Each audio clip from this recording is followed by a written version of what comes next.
Bobo ako. Ito ang konklusyon na ginawa ng nanay ko tungkol sa akin noong 7 taong gulang ako. 60 at 200? Ang kambal kong si Noah na may IQ na 200, ang perpektong henyo niya.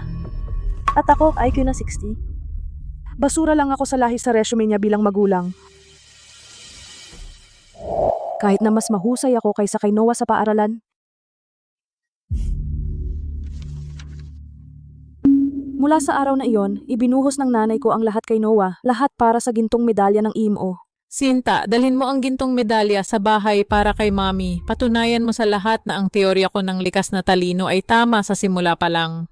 Huwag kang mag-alala, nanay. Tiyak na makukuha ko ang unang pwesto. Hindi kita ipapahiya tulad ng tangang iyon.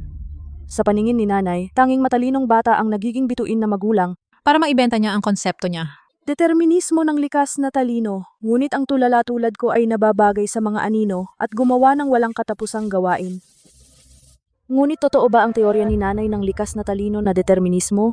Tapusin ang pagsusulit ko. Kung sasabihin mo kay nanay, susumpa ako, papatayin kita. Marami sa mga problema na hindi malutas ni Noah, ginawa ko para sa kanya. Sa araw na iyon, 2 minuto lang ang inabot ko para malutas ang problemang kinabibili niya buong araw. Akala ko sa wakas nagkaroon ako ng pagkakataon para patunayan ang sarili ko nang marinig ko ang yabag ni nanay.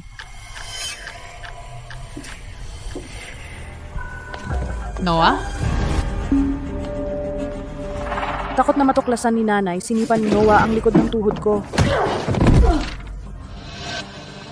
Bumagsak ako sa lupa, naabot ang mga tala, ngunit desperadong pinigilan ako ni Noah. Gusto mo ng credit? Bobo ka. Ikaw.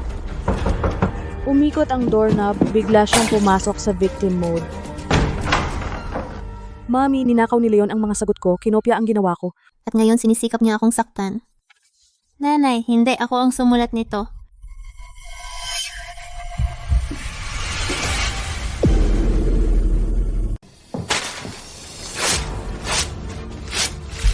Tumahimik ka, isang mandaraya at panggulo na tanga.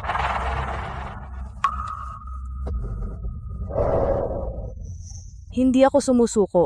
Sa pagsusulit noong bisperas ng Pasko, nalutas ko lahat ng problema sa harap nila. Hindi niya magets, kaya sinimulan niya ang dati niyang kalokohan. Umiiyak si Noah, nagmadaling lumabas si nanay. Nag-aalala para sa kanya. Noah, anong nangyayari? Nanay, kinurot niya ako at pinilit akong magpalit ng test papers sa kanya. Hindi, nanay. Sumusumpa ako. Hindi ko ginawa. Pwede mong suriin ang sulat ko. Si Noah ay may IQ na 200. Bakit siya mangongopya sa'yo? Pero nanay, maniwala ka sa akin, kaya ko ulit gawin sa harap mo. Tama na! Sira ulo ka talaga. Basurang genetika tulad mo, hindi ka lang kahit ano. Nanay, huwag mo akong ikulong. Pero ngayon ay bisperas ng Pasko. Huwag mong ikulong ang bata doon. Nanay, tulong. Talagang hindi ko kaya hayaan ang tangang ito sumira sa aking educational record. Hindi nakakapagtakang tanga siya, namana niya iyan sa iyo. Sige, ayaw ko makipagtalo sa iyo sa bisperas ng Pasko.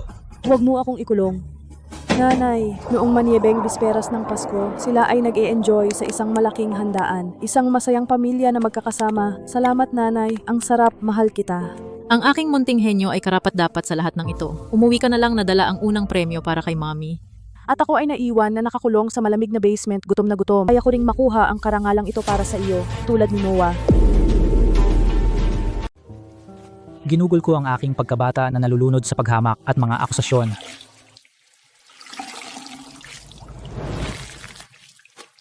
Ngunit kahit noon, bahagi ko pa rin ay naniniwala na kung ako ay naging mas mahusay kaysa kay Noah, baka sa wakas ay makita niya ako bilang kanyang anak.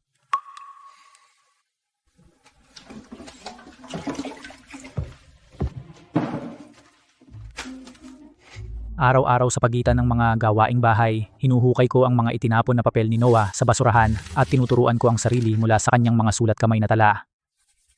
Inayos ko ang mga ito sa mga tala at itinago ko sa akin. Hanggang sa araw na iyon, habang nakaluhod ako sa sahig, nagkukuskos, ang notebook ay aksidenteng dumulas. Inagaw ito ni Noah. Nang makita niya ang mga siksik na formula, nagpanik siya.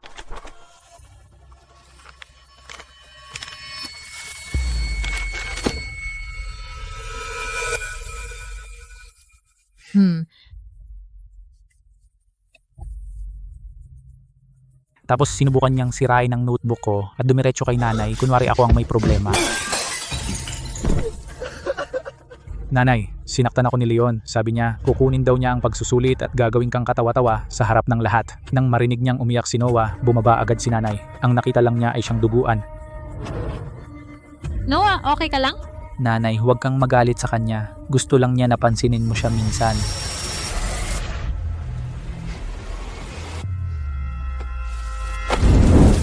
Wag, notebook ko.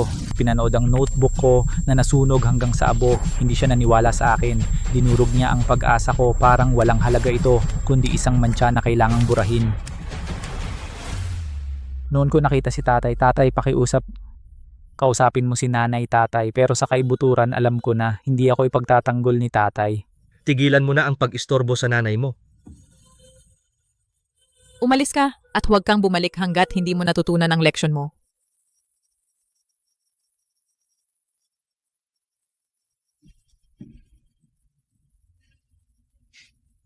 Noon ko tuluyang naunawaan, hindi mahalaga kung ilang problema ang nasolve ko. Sa pamilyang ito, ako ay palaging magiging sirang bata na walang pakialam. Nanay, gusto ko kumain ng iyong inihaw na manok ngayon. Siyempre, aking munting henyo. Kung tumanggi silang makita ang katotohanan, siguradong gagawin ko na hindi na nila ito maaaring baliwalain. Ang araw ng IMO, lumabas si Noah sa pintuan, dala ang lahat ng pag-asa ni nanay.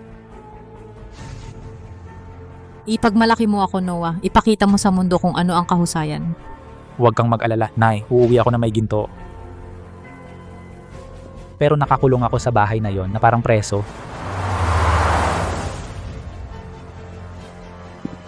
Bago sumakay ng kotse, lumingon sa akin si Noah na parabang nanalo na siya.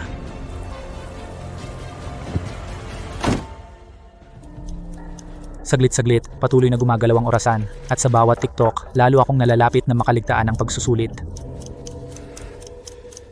Nay, malapit nang magsimula ang pagsusulit. Buksan mo lang ang pinto, kaya ko pang tumakbo roon sa tamang oras, pakiusap, pero kumilos siya na parang hindi niya narinig ang mga pagsusumamo ko. Bumalik ka sa silong. Huwag mo akong itulak. Nang mawawalan na ako ng pag-asa, ang aking tagapayo sa klase dumating sa pintuan na nagmamadali. Profesora Eva, si Leon ay minsan sa isang henerasyon henyo sa matematika. Ito ang kanyang mga pagsusulit. Lahat perpektong marka.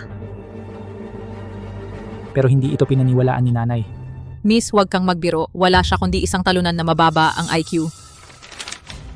Kung nag-abala ka lang dumalo sa isang parent-teacher conference para kay Leon, hindi mo siya tatawaging bobo. Sinisira mo ang isang henyo. Mas kilala ko ang anak ko kaysa kanino man. Palagi siyang umaasa sa daya at Murang trick para makakuha ng atensyon. Nakita ko siyang sumulat nito gamit ang sarili kong mga mata. Bakit hindi ka maniwala sa sarili mong anak? tama na. Nakita mo na ba ang sino man na may IQ na 60 ay maging henyo? Ngayon, pakiusap, umalis ka sa bahay ko at itigil ang pagpapalakas ng kanyang mga maling akala. Professor Eva, Sa sandaling nagsara ang pinto, naging lubos na mabigat ang kanyang ekspresyon. Para sa kanya, hindi ako dapat maging isang henyo. Akala niya ay kahit papaano nakipagtulungan ako sa guro para dayain siya. Ngayon, nagbaba ka na sa ganito? Ment, pero masyado na akong matangkad at malakas para sa kanya. Hindi niya ako maigalaw. Ano pang tinatayo mo dyan? Dalhin mo siya sa ibaba.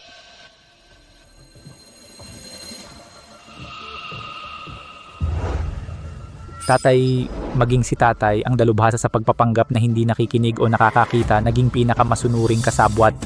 Kailangan mo ba siyang asarin? Bumaba ka. Ngayon, Dahlia.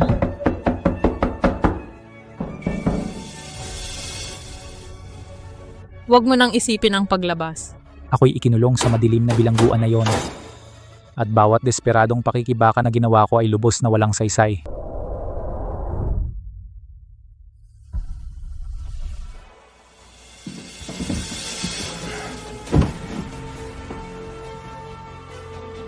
Kung gayon, mayroon akong lahat ng dahilan para lumaban upang makapunta sa entablado at ipakita sa kanilang lahat.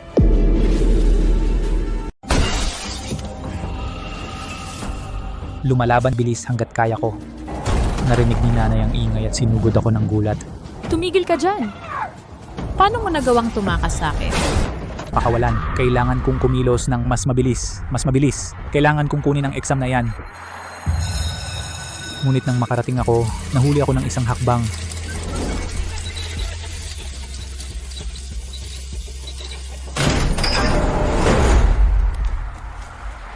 Sa sandaling binuksan ko ang mga pinto, lahat ng nasa silid ay tumigil at tumitig. Hindi ko pinansin ang mga kamera at tumingin ng diretso sa punong tagasuri sa entablado. Pakiusap, kailangan ninyong payagan akong kumuha ng exam. Kinulong ako ng nanay ko sa basement para pigilan akong pumunta rito. Halos hindi ako nakatakas. Agad na tumalon si Noah, nagpapanggap na ipagtanggol ang mga patakaran habang pinupukaw ang lahat laban sa akin. Punong tagasuri, hindi mo talaga ito maaaring payagan. Ang huli ay huli. Lahat ng tao dito ay nagtrabaho ng mabuti at dumating ng eksakto sa oras. Bakit siya binibigyan ng espesyal na trato? Hindi iyan patas sa iba sa atin. Nang marinig iyon, nagsimulang kumalat ang bulong ng mga reklamo sa buong silid. Eksakto, ang mga patakaran ay patakaran. Ito ay sobrang hindi patas sa lahat. Eksaktong nakuha ni Noah ang gusto niya, seguridad. Seryoso siyang nakakaabala sa exam room, palabasin siya rito. Marahas kong inalis ang mga security guard, harap sa lahat ng kamera, sa wakas ay nailantad ko ang tunay na kulay ng aking ina sa mundo.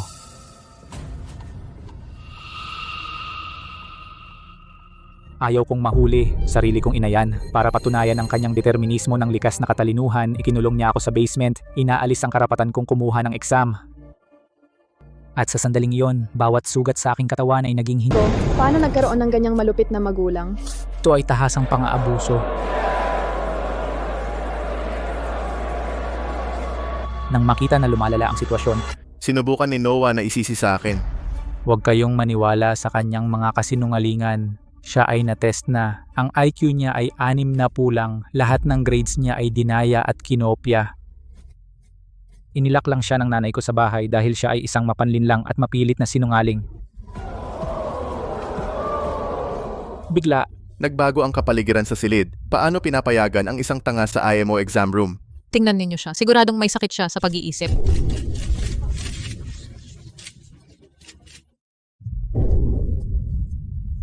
ang oras ay lumilipas. Pwedeng dumating si mami anumang segundo. Wala na akong oras. Sigurado ka bang mandaraya ako? Sige, ikulong ninyo kaming dalawa sa isang transparent na exam room. Hayaan ninyong manood ang lahat. Pinawisan ng malamig si Noah, matigas na kumapit sa mga patakaran ng kompetisyon. Hindi. Tapos na ang exam, ngunit ang silid ay sumabog sa nagkakagulong sigaw. Harapan. Harapan. Harapan. Harapan. Pumayag ang head examiner. Para matiyak ang pagiging patas, bubuksan ang glass examination room. Maghanda ng 2 backup test papers ngayon.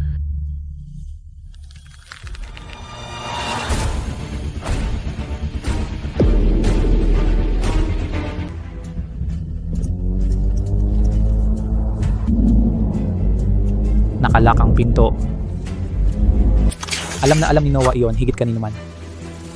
Hindi niya ako kailanman malalampasan.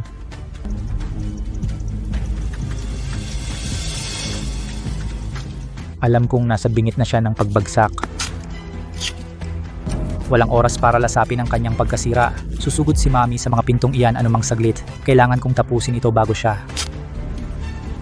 Nilaktawan ko ang mahirap na bahagi. Ang mga sagot ay dumiretso sa papel.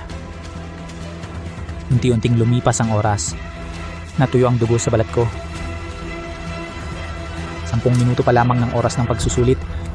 Inilapag ko ang aking panulat at tumayo. Lahat ay natigilan. Tapos na ba siya? Si Noah ay hindi pa rin sumusuko.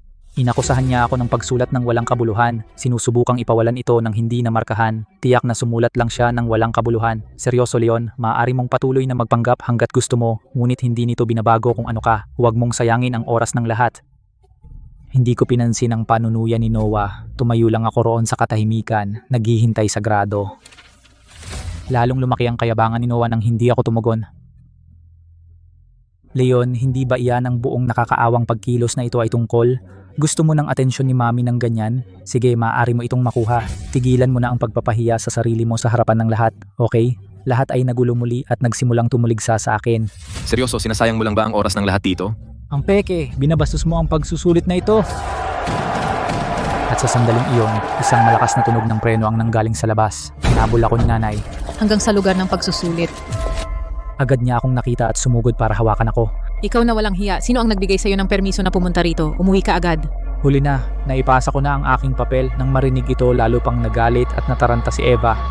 Ano ba? Gusto mo bang malaman ng buong mundo na ang isa kong anak ay may IQ na 200 habang ang isa naman ay ganap na tanga? Leon, makinig ka na lang sa nanay mo, okay?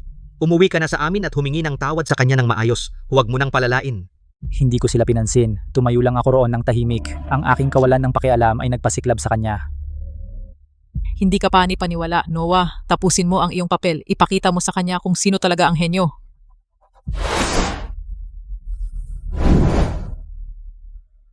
Ano yon, Noah? Tapos ka na?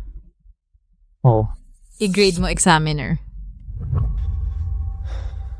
Leon, ito na ang huling beses na pagbibigyan ko ang iyong kalokohan. Simula ngayon, hindi ka na bahagi ng pamilyang Alpha. Tingnan mong mabuti ang score, tanga. Leon, sa pagkakataong ito, sobra ka na talaga. Sa tingin ko, wala na akong magagawa para matulungan ka. Hindi nagtagal, ang screen ng score ay nagliwanag na may resulta. Nagulat ang lahat sa mga score na nasa screen. Perfect score. Si Leon ay nakakuha ng perfect score.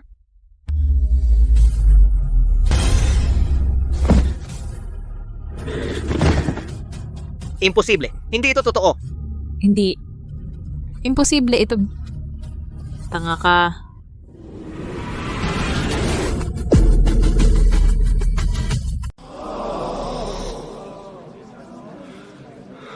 Ang perpektong marka ay tungkol sa nasirain ang kanyang reputasyon bilang isang eksperto sa edukasyon. Ang pagpapaunlad ng kanyang potensyal, natatakot siya sa kung ano ang maaari niyang maging. Professor Eva, malinaw na henyo siya. Bakit mo siya ikinulong? Ang henyong may IQ na 200 ay nakakuha lamang ng 7 puntos, samantalang ang tanga ay nakakuha ng perpektong marka. Ang iyong likas na talino na nagpapasya ay puro kalokohan? Akala ko sa wakas ay aaminin nila na sila ay mali. Pero nakalimutan ko, sila ay mga dalubhasa sa pagbaluktot ng katotohanan. Nanay, Ang sakit ng tiyan ko. Tiyak na nilason niya ako, ninakaw din niya ang scratch paper ko. binantaan niya ako. Ang mga salita ni Noah ay nagbigay sa aking nanay ng perpektong pagkakataon upang ilihis ang atensyon. Tigilan ang pagpa-film. Tiyak na ninakaw niya ang mga tanong sa pagsusulit ng maaga. At ngayon ay nilason pa niya ang kanyang kapatid. Ito ang kanyang plano upang sirain ako. Professor Eva, tungkol sa mga paratang ng pandaraya at paglalason, Dapat nating agad na suriin ang surveillance at tumawag sa pulisya. Hindi yon kailangan. Ako ang nangungunang eksperto sa edukasyon sa mundo. Alam ko kung anong uri ng tao siya. Siya ay likas na masamang binhi. Gusto niyang ibaon ang katotohanan sa pamamagitan ng pagkulong sa akin sa isang mental hospital. Pero hindi na ako yung takot na munting batang lalaki na kaya pa niyang kontrolin.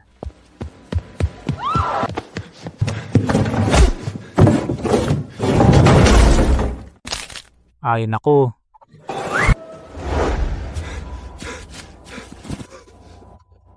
Habang tumatakbo ako palayo sa arena, may isa pa ring kaawa-awang munting pag-asa na hindi ko kayang bitawan.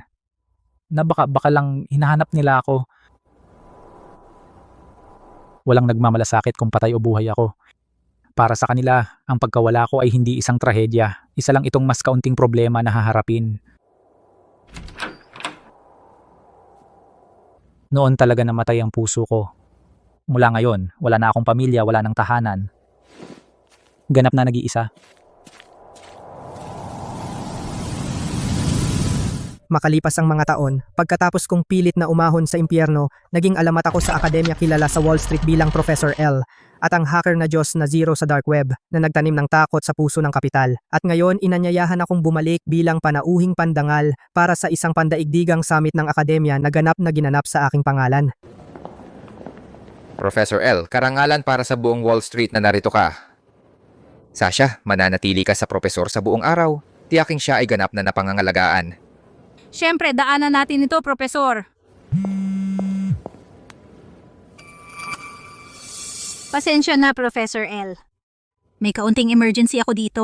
Okay lang yon. Masaya akong maglibot mag-isa. Hindi ko alam na ang ina at anak na hindi kailanman sineseryoso ako ay nagbabalak na kumapit sa akin. Noah, kailangan mong maging disipulo ni Professor L ngayon. Kung makakabit tayo sa kanya, magagamit ko ang kanyang reputasyon para itulak ang aking impluensyang akademiko sa isang bagong antas. Huwag kang mag-alala ma, ilang geek lang siya sa akademya. Ilang matatamis na salita mula sa akin at mapapasunod siya sa akin. Nakakabalintuna, ang lalaking pinagkakaguluhan nila upang mapabilib ay walang iba kundi ang anak na kanilang itinapon. Leon? Ito ay isang akademikong summit. Paano ka nakapasok dito? Nang marinig ito, mabilis na si Noah. Ay lumapit din. Isang depektibong produkto ang naglalakas loob na tumayo dito? Nandito ka ba para linisin ang basura mula sa venue? Alam mo ba kung nasan ka ngayon? Lumabas ka agad? Alam na alam. Ang nakakagulat sa akin ay napinapasok kanila sa pinto. Si Noah walang pinagbago sa mga nakaraang taon. Bumalik lang siya sa dati niyang gawi. Tara, Leon. Ngayon ay mahalaga talaga kay nanay at sa akin. Pakiusap. Kung hindi, kapag dumating si Professor L dito, hindi lang nila hihilingin na umalis ka. Naiintindihan mo, di ba? Lumayas ka.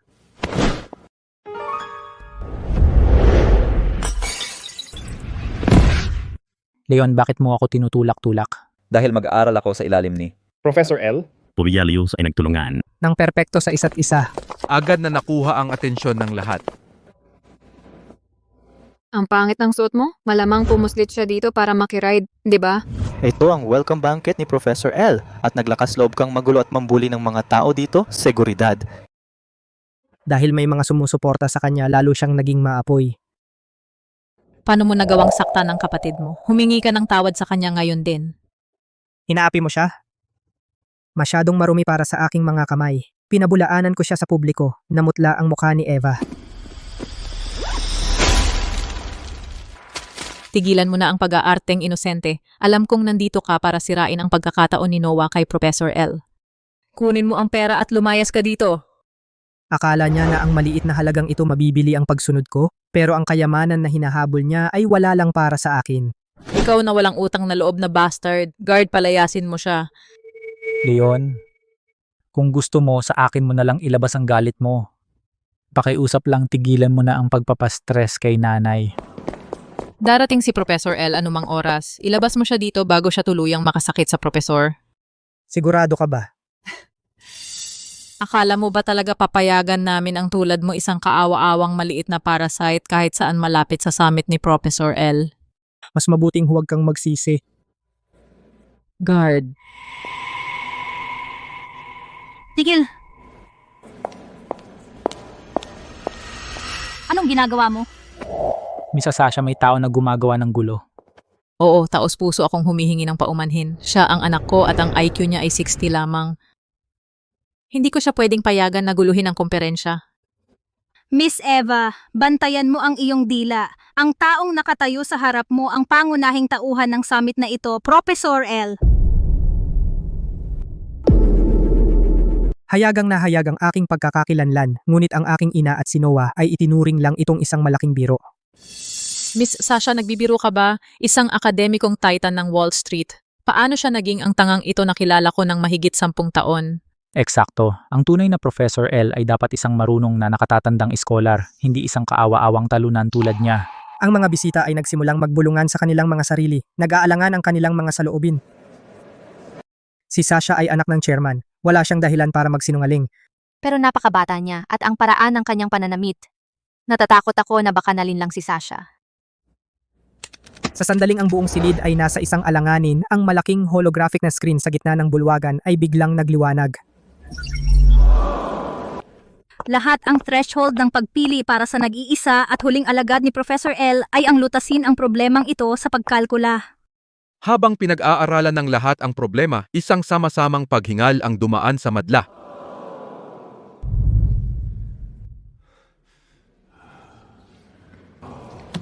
Diyos ko, tingnan mo itong problema. Puro advanced level na math ito. Stochastic PDEs, Fourier inversion integrals, characteristic functions sa ilalim ng Heston model. Ito ay lampas sa anumang nanakita ko. Imposible ito. Gaya ng inaasahan, isang grupo ng mga walang kakayahan. At si Eva, nang makita ang lahat na nag-aalangan, itinulak si Noah palabas, takot na mawalan ng pagkakataon. Sa kasamaang palad, ang mababaw na kakayahan ni Noah ay hindi kailanman makakalaban ang isang tunay na problema. Kahit noon, si nanay ay nakatayo pa rin sa tabi ni Noah, hinihikayat siya. Naniniwala sa kanya, pinipili siya gaya ng lagi niyang ginagawa.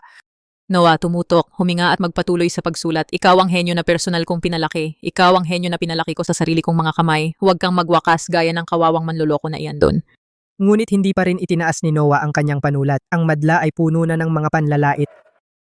Kung hindi mo kaya, bumaba ka na sa entablado.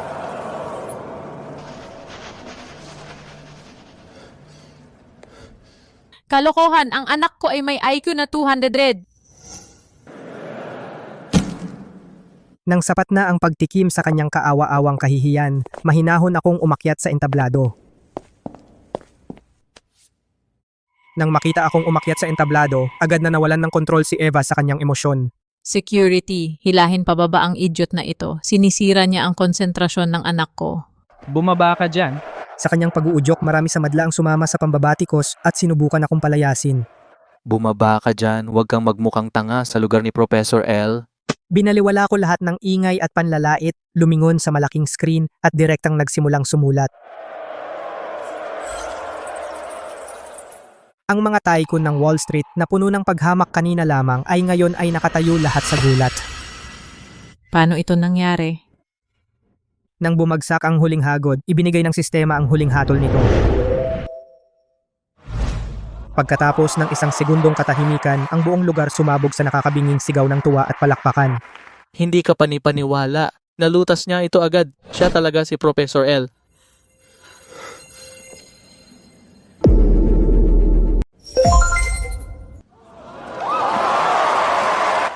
Ang ugali ng mga taong ito ay nagbago ng lubusan. Talagang hindi ka panipaniwala. Talagang ikaw si Professor L. Patawarin mo kami sa aming kabastusan kanina. Professor Eva, hindi mo man lang kilala ang sarili mong anak na si Professor L? Muntik mo na kaming mapahamak sa Professor. Lahat ay nagkakandara pa sa akin, pero tumanggi si Eva na tanggapin ang katotohanan. Nararamdaman na lumiliit ang espasyo, nagsimulang magwala muli si Noah. Lahat, huwag kalimutan na si Sasha ang organizer. Tiyak na nagustuhan niya sa gwapong ito at ibinunyag sa kanya ang mga tanong sa pagsusulit. Agad siyang sinuportahan ni Eva. Tama iyan. Isusugal ko ang aking akademikong reputasyon para dito. Nagnanakaw siya ng mga tanong sa pagsusulit mula pagkabata at nilason pa ang sarili niyang kapatid. Itong sinungaling at depektibong produkto ay hindi kailanman mauunawaan ang alinman dito. Ito ay panloloko. Dahil sa kanyang garantiya, naramdaman ng mga tao na naloko sila. Kaya isa lang siyang gwapong lalaki. Na nandadaya sa mga babae. Napakawalang hiya. Hindi ako makapaniwalang binigyan ko ng card ang isang manloloko. Palayasin siya ngayon na! Nag-aakusa ng walang kahit katiting na ebidensya? Makipag-usap ka na lang sa aking legal team. Miss Sasha, huwag kang makinig sa kanya. Sinusubukan ka naming tulungan. Sa suporta ng karamihan, lalo silang naging desperado. napalayasin ako sa venue. Bakit ka nakatayo dyan? Palayasin siya. Huwag mong hayaang madungisan niya ang sahig ng summit. Hindi mo kayang panagutan ang mga kahihinatnan. Ikaw naman loloko, matapang ka pa. Palayasin siya.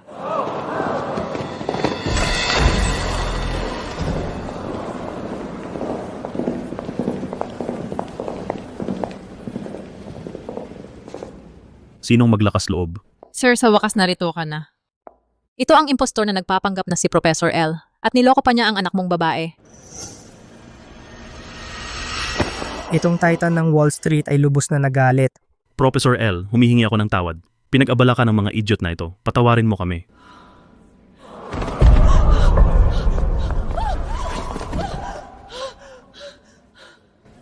Hindi. Imposible ito. Talaga bang si Professor L siya? Hindi. Ginoo, sigurado kang nagbibiro ka. Pinatest ko siya. Ang IQ niya ay 60 lang. Siya ay may kapansanan sa pag-iisip. Hindi ko alam kung anong katawa-tawang resulta ng pagsusulit na nakuha mo, pero si Mr. Leon ay ang nag-iisang Professor L ng Akademya ng Wall Street. At hindi ka kailanman sa buhay na ito magkakaroon ng pagkakataong maging mga disipulo niya. Ang deklarasyon ni Selix ay lubusang pumutol sa anumang daan para makatakas para sa mga kapitalistang ito. Upang protektahan ang kanilang mga interes, agad silang lumayo. Sa baliw na babaeng ito, Tanga, muntik mo kaming lahat mapatay. Anong damn eksperto sa edukasyon, siya ay isang ganap at tunay na baliw. Ang mga kapitalistang ito na kanina ay binabastos ako ay ngayon lahat ay yumuyuko, halos hindi nangahas huminga. Professor L, lahat kami ay nalinlang ng baliw na babaeng iyon. Wala kaming anumang intensyon na saktan kayo. Professor L, ano ang gagawin natin sa kanya? Imposible. Ikaw ay isang may depektong produkto. Paano mo naman nauunawaan ang mga formulang iyon? Gaya ng inaasahan ko, aking genius na kapatid ginawa ang pinaka-inaasahang instinktibong pagpili para iligtas ang sarili. Leon, pasensya na. Sinanay lahat. Pinilit niya akong gawin ng lahat, pakiusap patawarin mo ako. Humarap sa bigla ang pagtataksil na ito, nanigas ang ekspresyon ni Eva. Ang anak na lalaki na kanyang pinakaipinagmamalaki ay pinagtaksilan siya ng walang pag-aalinlangan. Noah. Ano ang sinasabi mo? Leon, gagawin ko ang anumang sabihin mo. Patawarin mo ako. Nandidiri, sinipa ko ang walang kwentang basura at tumingin kay Eva. Ito ba ang perpektong henyo na pinalaki mo?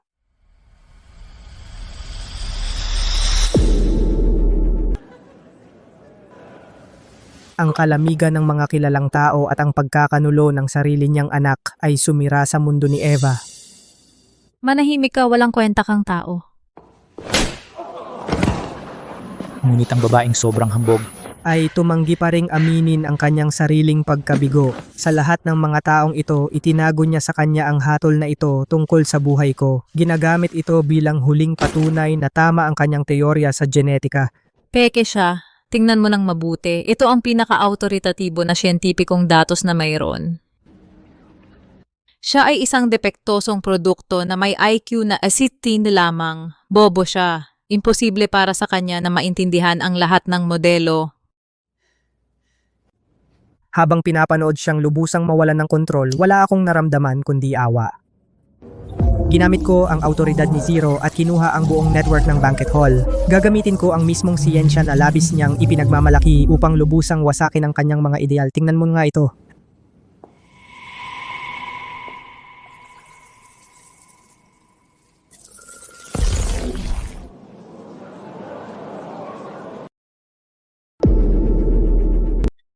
Sa screen, nagsimulang mag-play ng internal security footage ng ospital mula 10 taon na ang nakalipas.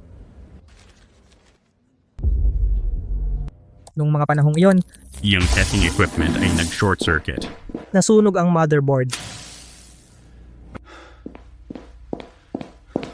Para itago ang medical accident, gumawa ang doktor ng numero.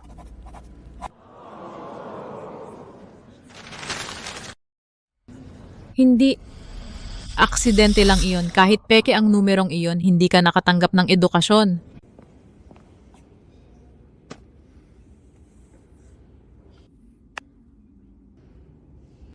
Sa screen, lumitaw ang totoo kong IQ test report.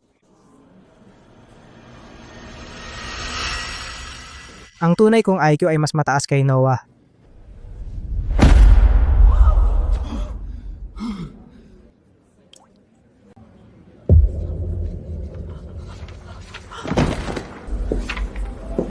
Lumapit ako sa kanya at tiningnan siya. Ang siyentipikong datos na pinaniwalaan mo sa buong buhay mo, hindi ba pumasok sa isip mo na maaari rin itong mali?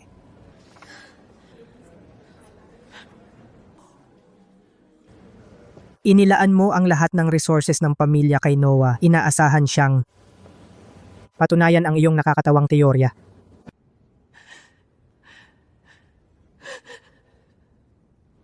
Maaaring ako ang naging oportunidad mo.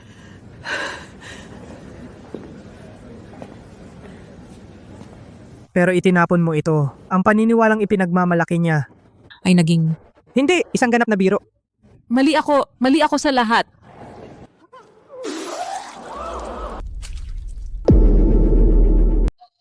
Dugo na kumikinang napuras. Pero hindi pa ako tapos sa kanya. Nalulunod ka ba sa pagsisisi ngayon? Nagsisisi na itinapon mo ang isang tunay na henyo?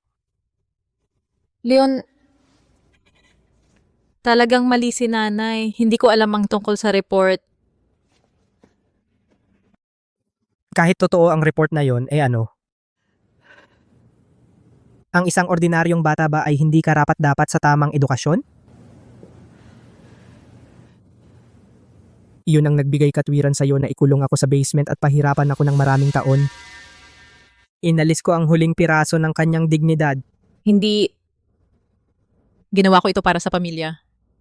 Ako ay isang eksperto sa edukasyon. Kailangan kong maging responsable.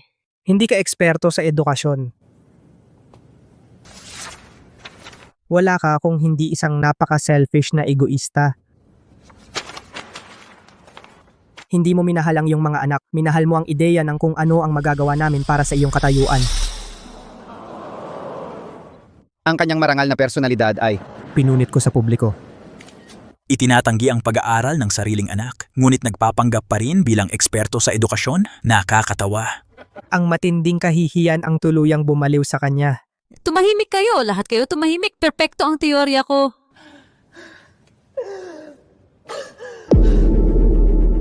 Ang mga nakapaligid na elite ay tumingin sa kanya ng malamig.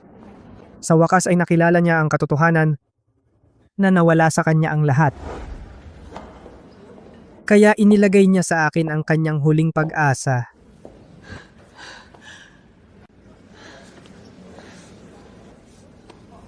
Leon, ikaw ay sarili kong dugo at laman.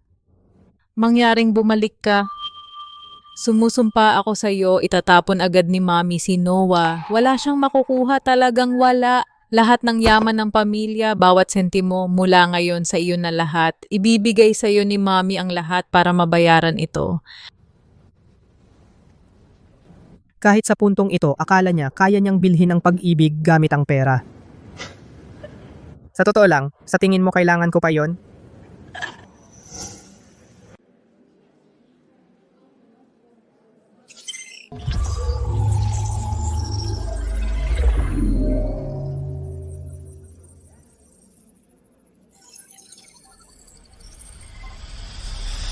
Professor L, nakilala rin bilang Mr. L. Knight, na nasa tuktok ng listahan ng Forbes Capital, ay isang maalamat na henyo ng Fountetate Financeves.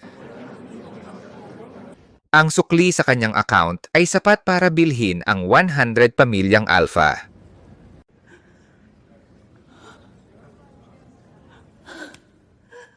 Mula nang ikulong mo ako sa basement na iyon, wala na akong ina.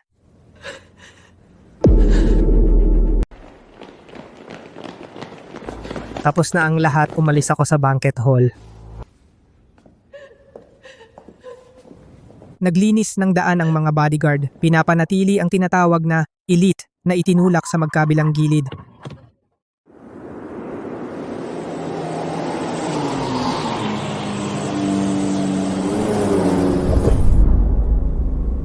Akala ko lahat ng basura ay naalis na.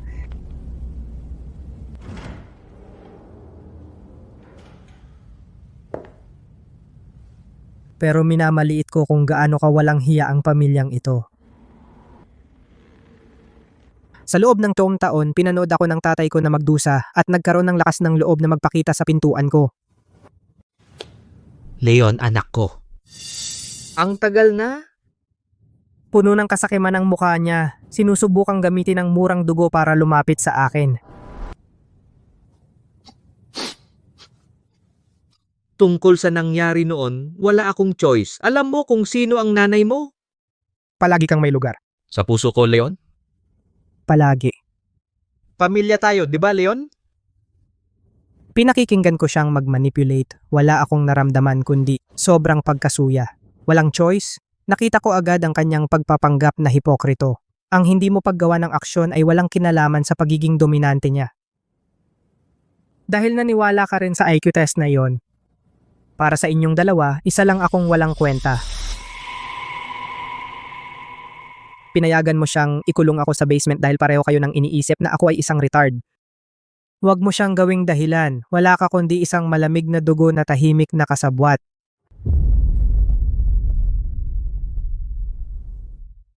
Hindi ganon. Leon, na-misunderstood mo si tatay. Ayoko nang marinig ang isa pang salita ng kanyang kalokohan. Seguridad, itapon ang lalaking ito sa labas ng gusali. Leon, hindi mo to magagawa sa akin. Ama mo ako. Leon! Putulin lahat ng funding chain ng pamilya Alpha. Gusto kong wala silang matira.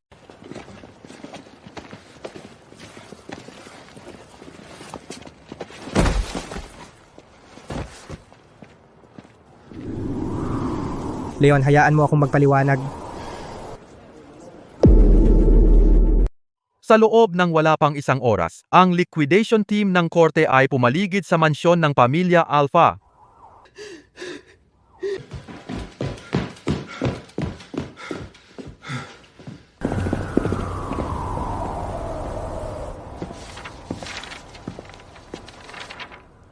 Ang funding chain ng pamilya Alpha ay bumagsak.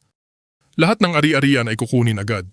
Kung walang suportang pinansyal, ang kagalang-galang na pamilya ito ay bumagsak sa isang iglap. Huwag hawakan ng aking mga sertipiko. Ako ay isang nangungunang eksperto sa edukasyon. Lahat ng kanyang magagarang akademikong kredensyal, ganap na walang halaga. Nang bumagsak ang martilyo ng bangkarota, kahit papaano, mag-iwan kayo ng kaunting pangtustos.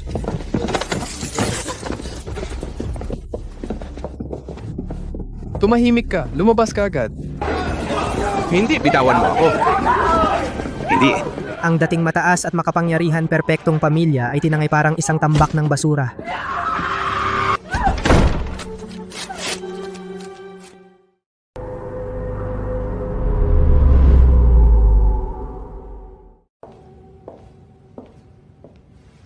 Professor, ang lahat ng ari-arian ay na-zero out. Wala na silang tirahan ngayon. Sa surveillance feed, ang 3 tao ay nagsisiksikan sa nagyayelong nakakabinging niebe. Ngunit ang Ivy League academic elite ay naglabas lamang ng isang pinagsamang pahayag. Sa screen, ilang old guard mga titan ng academic elite ay ini-interview ng Overseas News. Hayagan nilang kinondena ang pag-uugali ni Eva, ngunit sila ay nananatili pa rin. Kumakapit sa determinismo ng likas na katalinuhan, sinasabi nila. Ang mga maharlika ay nararapat sa mas magandang edukasyong mapagkukunan at sama-sama nilang binaboycott ang Dawn Education Project. Para sa kanila, ang mga karaniwang tao ay hindi nararapat sa anumang mapagkukunang pang-edukasyon. Si Eva ay bumagsak, ngunit ang kayabangan ng uri na ito ay hindi nagbago kahit kaunti.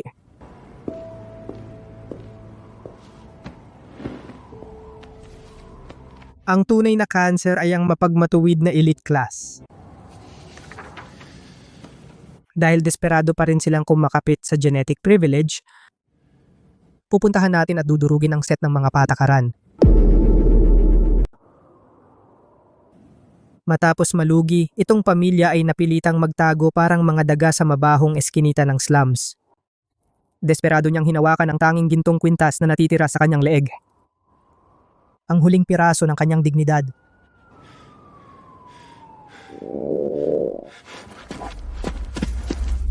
Nanay, ibigay mo sa akin ang kwintas. Kwintas ko.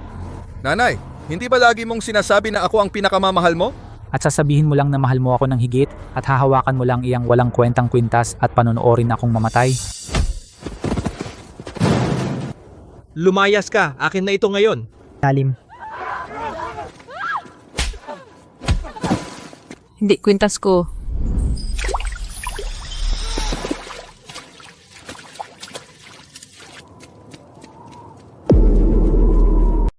Nasira ng tuluyan ang dignidad ni Eva, hinintay niyang mamatay, napapaligiran ng mabahong basura. Ngunit sa mundong ito ng kapitalismo, ang mga pinakamalasong damo ay laging pinakamahirap bunutin. Ang kawawang asong gala. Miss Eva, naniniwala ang kapital sa teorya mo. Ang datos lang ng ospital ay may maliit na pagkakaiba.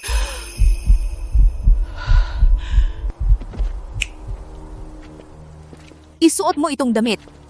Kailangan ka namin bilang espiritual na leader upang tuluyang patayin ang daan patungo sa edukasyon para sa mga mangmang na karaniwang tao. Kailangan ng kapital ng kasangkapan para sa mass indoctrination. At si Eva, desperadong makuha muli ang kanyang kaawa-awang bahagi ng walang kabuluhan, kusang nilamon ang painang ahas. Tanggap ko. Alam ko na tama ang teorya ko sa simula pa lang.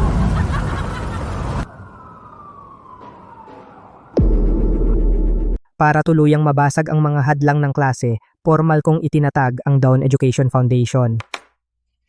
Ito ay magiging isang revolusyon ng kaalaman na magpapabagsak sa buong mundo.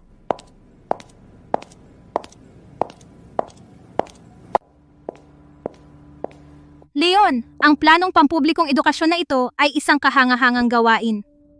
Ito ang aking personal na 100 bilyong pamumuhunan na sumasang-ayon dito. Pakiusap, tanggapin mo ako bilang iyong alagad. Hayaan mo akong sumali sa iyong plano. Maligayang pagdating sa laro.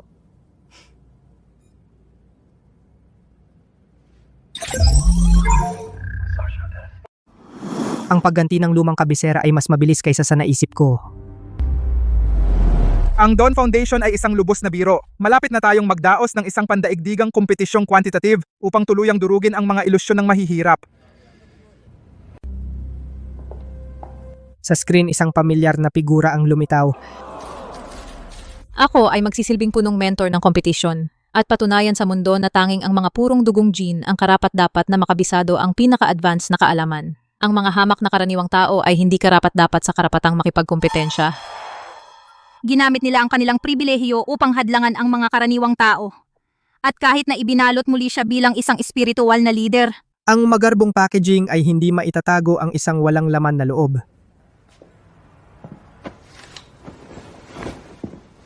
Saan tayo pupunta? Sa mga slum, hanapin natin ang talentong kailangan natin at sirain ang kanilang mga patakaran.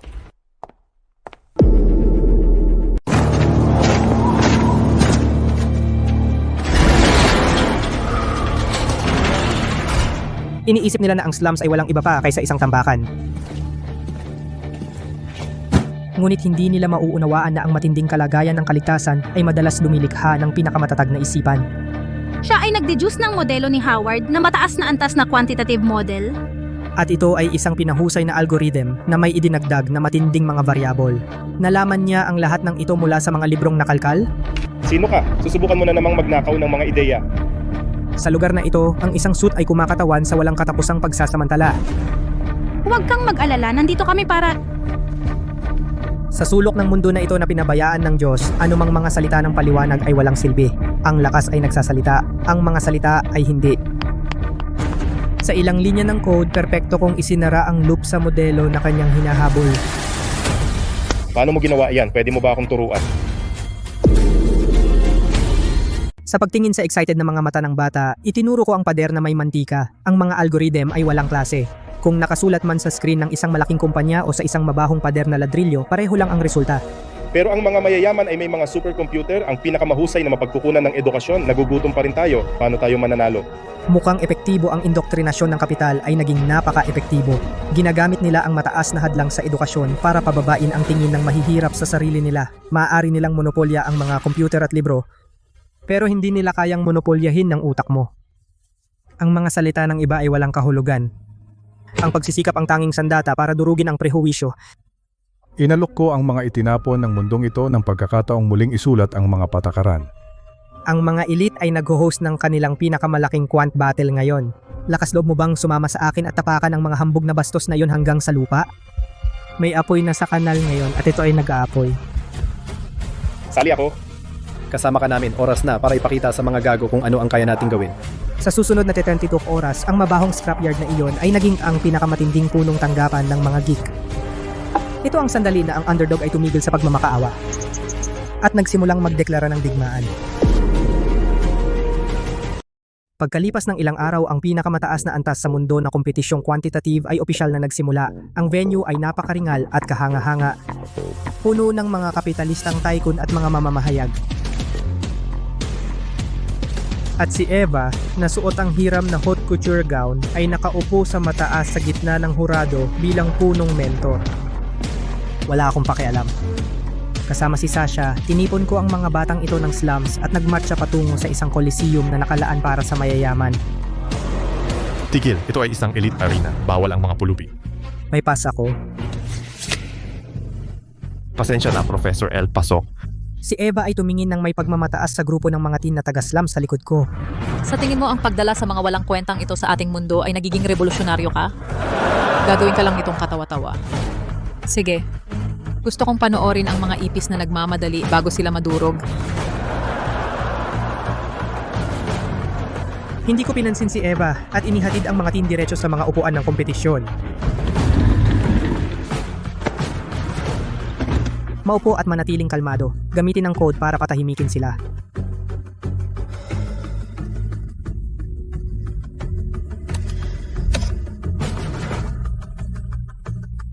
magsisimula na ang algorithmic crashing. Isang malaking pulang countdown nagliwanag sa holographic screen. Opisyal na nagsimula ang kompetisyon. Nakita nila ang bootstrap code at naisip na kami ay mga baguhan. Hindi man lang nila naiintindihan ang mga pangunahing quantitative models, mga kawawang baguhan, dapat silang mahiya. Sa oras na ma-realize nila ang kanilang pagkakamali, naubos na namin ang kanilang tanghalian. Imposible, doble bilis ng kanilang code kaysa sa atin. Hindi kami sumunod sa kanilang mga patakaran. Sumunod kami sa mga patakaran ng lansangan at sa ilang segundo, binasag namin ang ritmo ng kapital. Mabilis putulin ang kanilang processing capacity. Talagang hindi namin sila pwedeng hayaang manalo. Naputol na ang server processing power. Halos hindi na gumagapang ang sistema. Bumalik ka sa nanay mo. Hindi ito lugar para sa iyo. Gayunpaman ang mga limitasyon ay imbistasyon para sa mga tulad namin. Ang mga textbook formula to ay kumakain ng compute. Gamitin ang set na yan ng variable code na isinulat mo sa underground garage. I-bypass ito. Akala nila kailangan namin ng power. Kailangan lang namin ang aming mga utak. Ang utak ay hindi nag-crash. Nag-i-inject sila ng extreme variables sa modelo. Ang aming standard trading model ay wala ng control.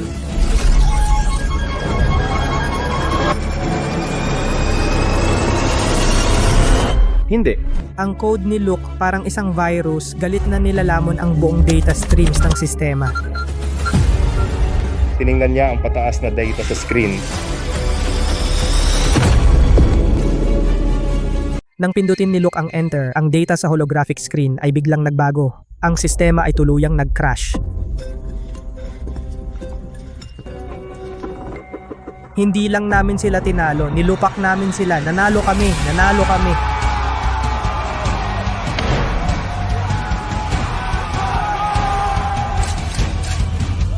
Imposible. Ang kapital laging nananalo. Ang teorya ko, hindi ito pwedeng mali. Hindi pwede. Itinayo niya muli ang kanyang reputasyon brick by brick. Ngunit isang broadcast lang ang kailangan para ito'y maging wasak na wasak. Hindi kami nagdiwang ng malakas. Nagkatinginan lang kami at alam na. Patay ng broadcast ngayon. Kung kumalat ito, tapos na kami. Natalo sila ng patas at tama, kaya binaliktad nila ang pisara.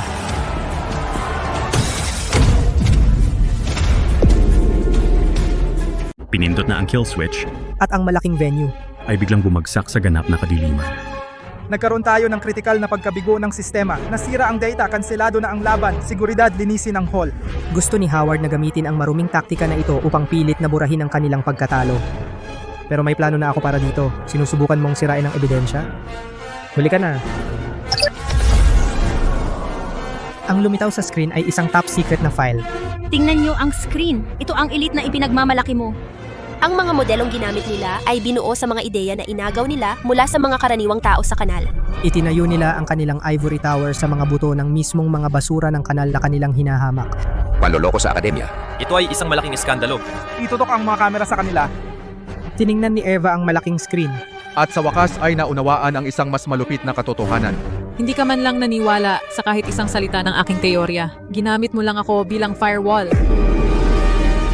Kapag ang katotohanan ay ipinakita sa malaking holograpikong screen, alam ng mga kamera kung saan eksaktong titingin. Ang daang taong pamana, Howard, ay maingat at masusing itinayo na sira ng tuluyan sa isang iglap. Nagsinungaling ka sa akin. Sinabi mong perpekto ang teorya ko. Tumahimik ka, walang kwenta. Sa sandaling bumagsak ang pagtatakip, hinubad ni Howard ang kanyang maskara at ibinuhos ang lahat ng galit kay Eva. Tanggalin lahat ng kanyang hiniram ngayon na. Bitawan mo ako. Ito ang gown ko. Ang punong tagapagturo na kanina ay nakatayo sa itaas ng lahat, biglang naging kanyang tunay na pagkatao. Kunin mo ang ninakaw mong code at mabulok sa bilangguan. Mr. Howard, pinaghihinalaan ka ng malawakang pandaraya sa akademya. Dalhin siya. Leon, akala mo tapos na ito. Hindi kami natatalo. Ang kapital ay hindi natatalo. Si Howard ay hinaladlad sa liwanag.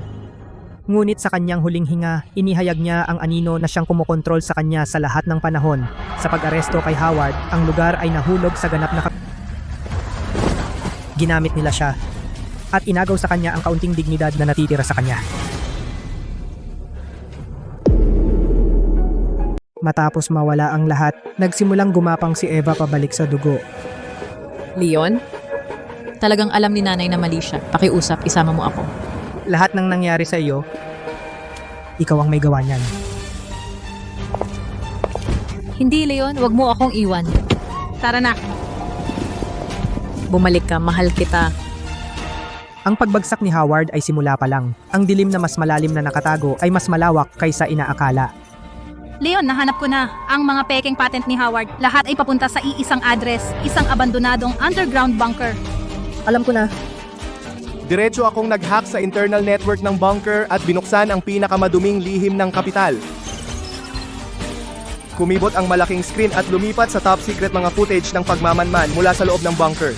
Pinilit ng kapital ang mga henyong ito na isuko ang kanilang buhay at kinuha ang kanilang mga pasaporte. Iniingatan silang parang mga bilanggo. Para makuha ang bawat patak ng talino, nag-inject sila ng mga ordinaryong tao. Nang sobrang dami ng neural drugs. Sinunog nila ang talento parang gasolina, nag-produce ng maraming patent. Para sa conglomerate. Itong mga mayayabang na bloodsuckers. Nakikita nila ang paghihirap ng tao bilang isang business model. Kaya, pinutol namin ang kanilang mga lifelines pinansyal ng direkta. Makalipas ang ilang araw, ang pinakamaimpluwensyang summit ng pamumuhunan sa edukasyon sa ibang bansa ay ginanap sa sentral na exhibition hall. Ang aming pinakabagong mga quantitative patent ay magdadala ng pinakamakatarungang kinabukasan sa pandaigdigang edukasyon. Ang demonyo ay hindi nagsusuot ng sungay. Nakasuot siya ng fitted suit at mikropono. At ang kanyang pitch ay laging tungkol sa paggawa ng mundo na mas magandang lugar. Dawn Foundation, maligayang pagdating sa inyong dalawa. Walang duda na mababago natin ang mundo. Tingnan mong mabuti kung ano talaga ang binili ng iyong pera.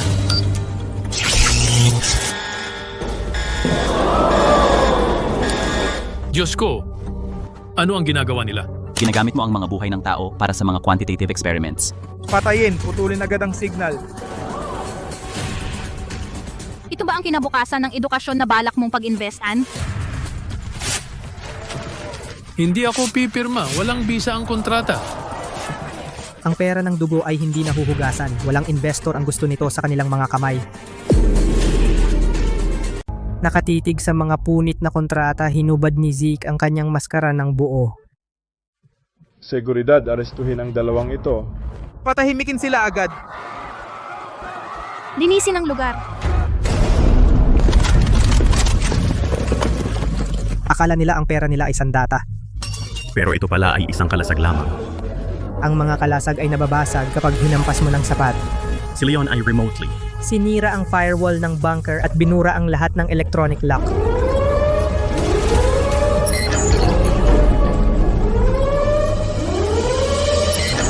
Hindi kami mga alipin ninyo.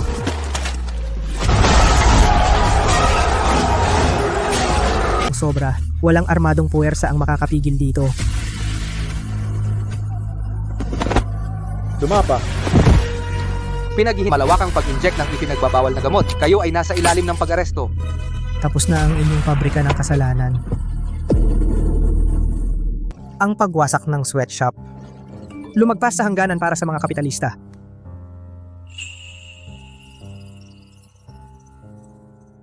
Nagpadala ng mensahe si Uncle.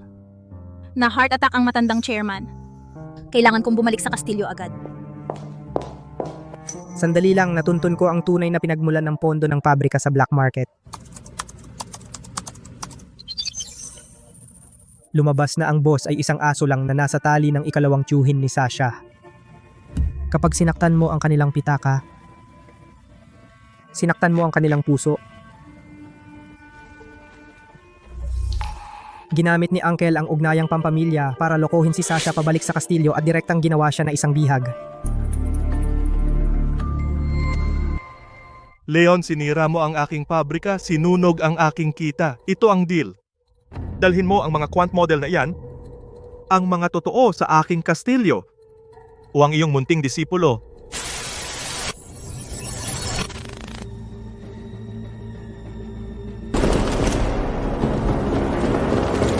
Makalipas ang kalahating oras, itinulak ko ang mga pinto ng kastilyo. Talagang naglakas loob kang pumunta mag-isa. Nasaan ang model?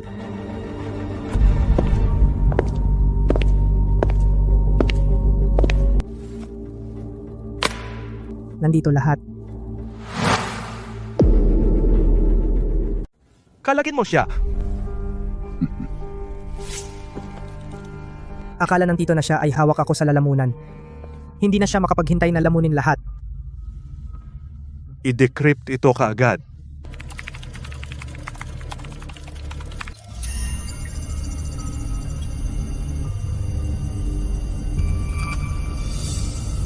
Tumabi si Sasha sa akin, nagkatinginan kami.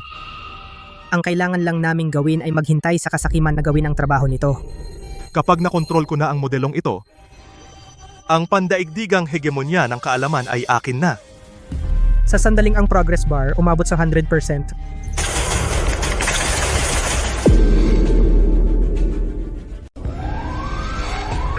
Hindi ito quantitative na modelo, ito ay isang mapanirang virus. Hilangin ang kable ng network, putulin agad ang sistema. Huli na, nakalusot ito sa sistema ng seguridad at kinuha ang kontrol ng ating matalinong programa sa pangangalakal. Ano ang nasa storage drive na iyon ay ang hindi regular na may mataas na dalas algorithm sa pangangalakal na ako mismo ang gumawa.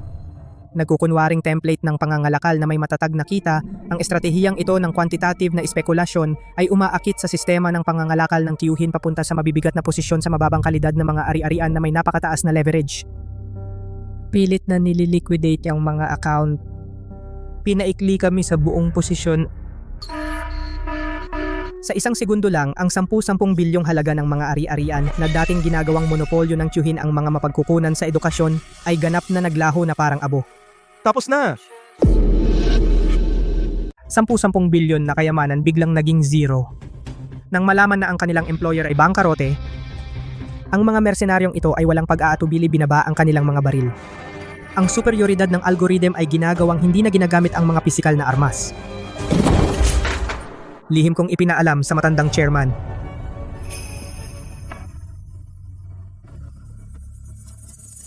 Palayasin ang taksil na sukab na ito mula sa lupon. Hindi.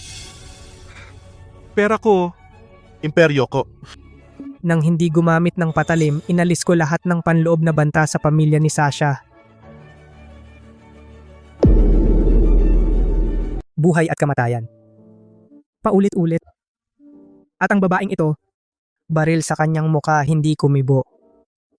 Ni minsan, naglabas ako ng maliit na itim na velvet box.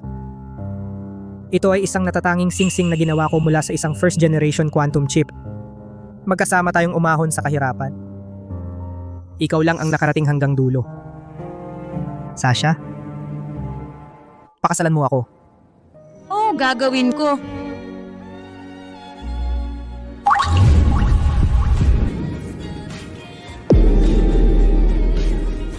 Matapos ang pagbagsak ni Tito, nagtakda kami ni Sasha sa huling kalaban. Ang mga pondong pandaraya sa edukasyon na ito, nagpapanggap bilang pandaigdigang pagkakawanggawa, ay ninanakaw ang mga likha ng isip ng mababang uri.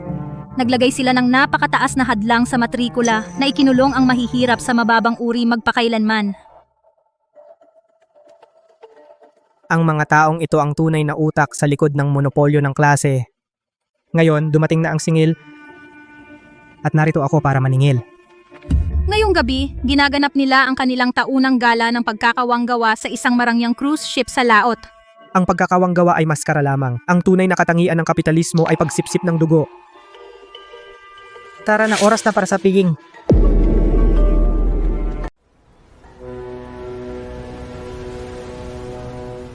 Ang bukas na dagat sa gabi. Ang ballroom ng Royal Yacht nagliliyab sa liwanag.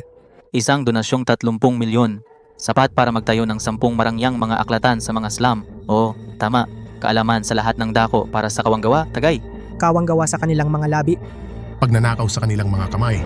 Si Sasha at ako na may pinakamataas na antas ng imbitasyon tuwid na lumakad sa harap ng pinto at patungo sa puso ng teritoryo ng mga monopolista. Alam ng amo ng grupo ng mga kumpanya na hindi kami dumating ng payapa. Ito ang Dawn Foundation. I-activate ang ship-wide physical signal jammer. Ngayon, Kumuha ng crew, pilitin silang pumunta sa deck at itapon sila sa dagat. Panatilihin itong tahimik. Opo. maayos at walang awa, ang buong cruise ship ang network signal ay agad na pinutol. 10-10 baril na puno ng bala ay sabay-sabay nakatutok sa amin mula sa mga anino. Kayong dalawa, ang gabi ninyo ay low Earth satellite link. Hindi ang network niya. Ibaba ang inyong mga kamay. Sa sandaling bago ay makuha ng security ang device.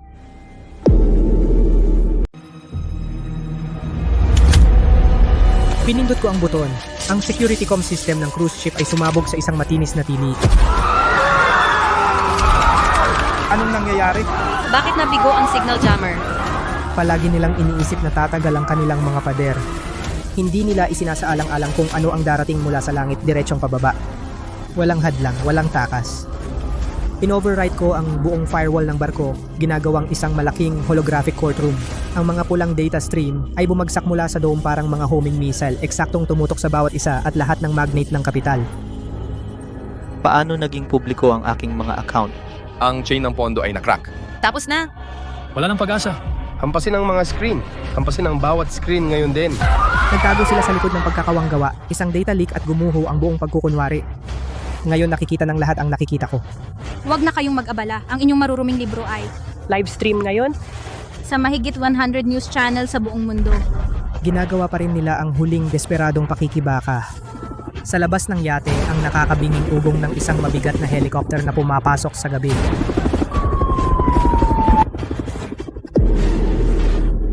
Pero walang kwenta ang paglaban nila. Lahat ng mga numerong iyon sa holographic screen, ngayon ay bakal na nakabalot sa kanilang mga pulso. Sa totoong mundo. Pinaghihinala ang transnational panlulokos sa akademya at money laundering. Dalhin silang lahat. Tapos na ang paghahanap at tapos na ang conglomerate. Sa ilalim ng ganap na pagpigil ng computing power ng open source models, ang mga akademikong Titan ay tuluyang gumuho.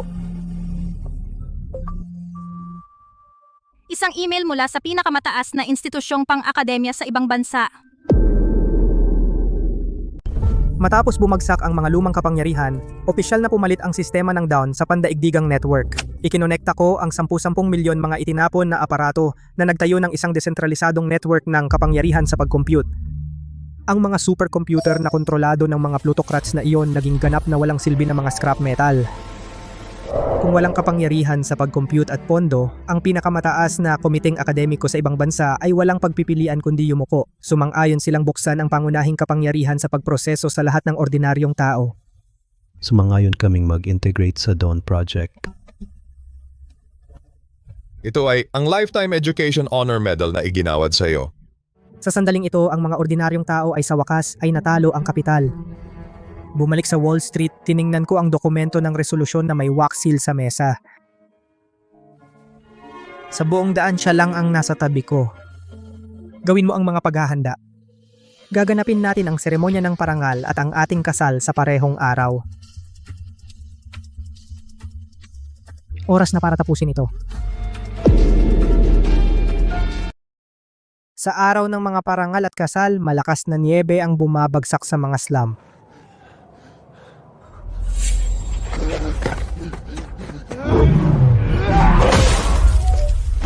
Kung wala ang proteksyon ng pribilehiyo, tanging ang pinakamabangis. Mga instinct ng kaligtasan ang nanatili rito. Bigyan mo ako ng kagat, isang kagat lang. Noah, gutom na ako. Hindi! Lumayas ka! Natagpuan ko ang tinapay na ito. At saka, ang pandaigdigang live feed ay puwersahang ginising ang mga inabando ng screen sa mga slum.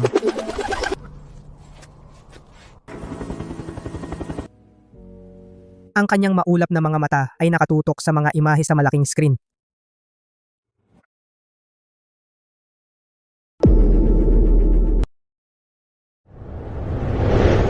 Sa labas ng bulwagan, isang kasalan na magtatakda ng siglo ay malapit ng yumanig sa mundo. Lahat ng kapangyarihan, lahat ng katayuan. At ngayon sila ay gumagapang sa amin para sa computing power. Professor L, pakiusap bigyan mo kami ng kaunting bahagi ng processing power. Magbibigay kami anumang mga mapagkukunan na kailangan ng Dawn Foundation. Ito dapat ay akin.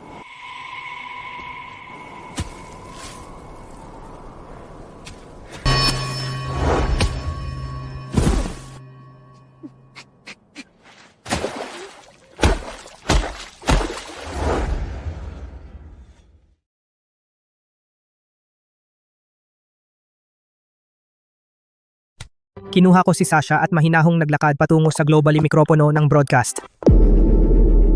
Mula ngayon, ang Dawn Foundation ay magbibigay ng pantay na dami ng kakayahang mag-compute sa bawat tao.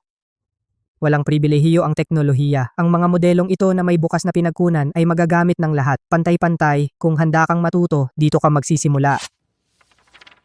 Pinagpira-piraso ko ang mga patakaran na pumipigil sa kanila sa aking sariling mga kamay.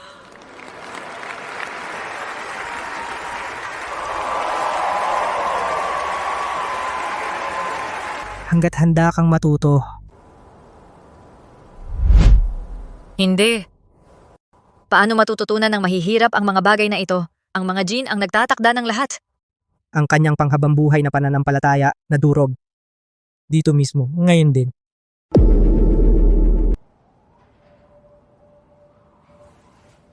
Lalabo ang paningin, pinanood niya ako sa screen. Sinasamba ng milyon-milyon.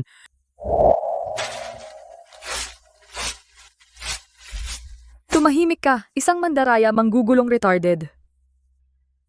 Tama na, bulok ka sa kaibuturan. Basurang genetiko tulad mo. Ay hindi ka dapat humawak ng matematika. Bawal kang lumabas. Walang math, wala nang iba. Pwede kang magpanggap hanggat gusto mo, ngunit hinding-hindi ka makakapantay kay Noah. Mas kilala ko ang anak ko kaysa kanino man. Lagi siyang umaasa sa pandaraya at murang tricks para makakuha ng atensyon. Ano bang nagawa ko? Leon. Sa kalaliman ng lubos na pagsisisi, tumigil siya sa paghinga ng tuluyan. Pagkatapos huminga si Eva ng huling hininga.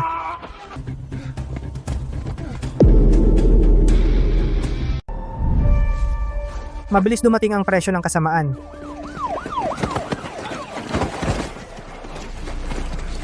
Pinaghihinalaan ka ng Pagnanakaw at pagpatay. tapa.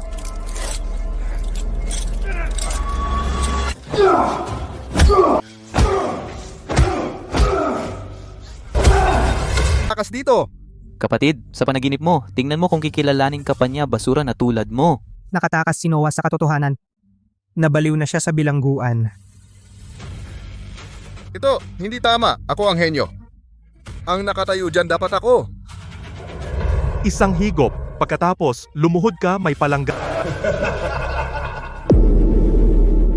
Makalipas ang ilang buwan, sa mga guho ng slums, isang makinis na futuristic na education hub ay umusbong.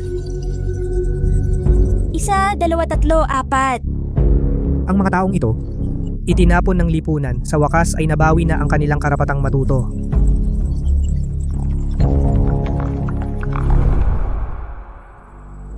Tingnan mo ito, ang mga second layer nodes ay bumukas lang, ang high frequency trading model ay live na. Ito ay algorithm na dati ay sa Wall Street lang.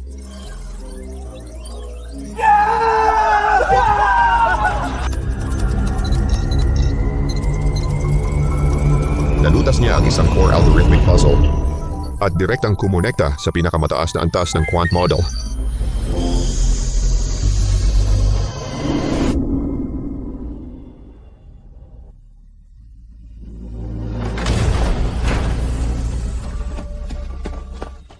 Professor L, maaari ba nating talunin ang mga suit na yon sa pamamagitan ng pagsisikap?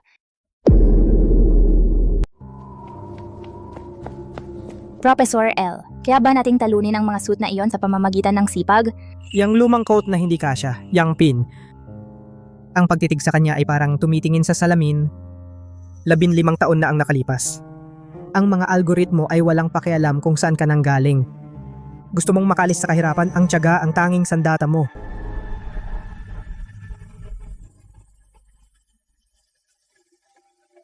Yang tore, ang tuktok, isang araw, para ito sa bawat karaniwang tao na hindi sumuko. Isang araw magiging kasing hindi mapipigilan kita, makikita mo. Maaari mong ibigay sa kanila ang posporo, maaari mong protektahan ang apoy hanggang sa ito'y sumiklab, ngunit pagkatapos nito, ang apoy ay kanila na.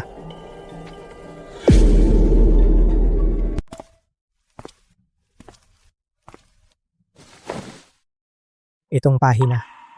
Ito ang ugat ng bawat impyernong pinagdaanan ko. Nanay, huwag. Ako ang sumulat nito.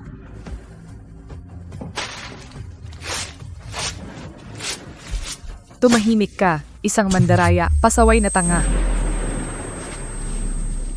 Sabi ni nanay, hindi ka karapat-dapat sa isang...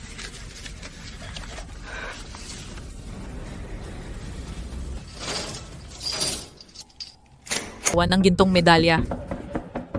Huwag mo nang isipin na lumabas.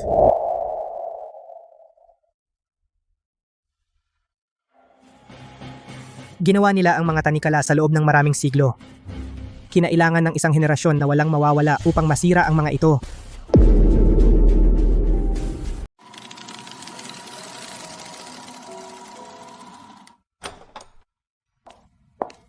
Ang huling ulat ng kumpirmasyon para sa sakop ng basic na mga base station ng edukasyon.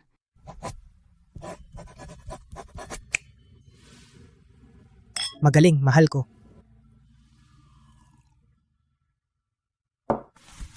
Sa ilalim ng ating mga paa ang lungsod na hindi natutulog, sa wakas ay sumuko na, ganap, sa isang bagong hanay ng mga patakaran. Bawat isa sa mga ilaw na yan ay isang quant node, milyon-milyong mga ordinaryong tao nagko-compute ng real time. Ang hadlang sa edukasyon ay lubusang nasira. Ang panahon ng minanang pribilehiyo at monopolyo ay nagtatapos dito, giniba ng ating mga kamay. Isang bagong kaayusan ang bumangon, malupit marahil ngunit patas. Dakilang siyentipiko ngayon, maaari mo bang bigyan ng kaunting oras para sa akin? Ang kaayusan ng bagong mundo ay naitatag na. Ngayon oras na natin. Siyempre, mahal ko.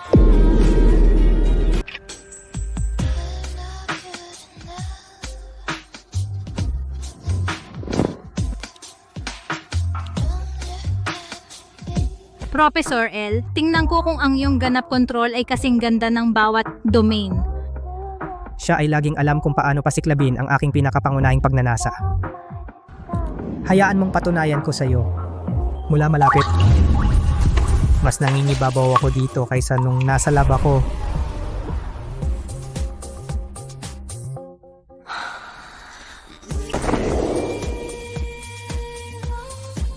Sa kapatunayan mo sa akin, kunin mo ako, ganap.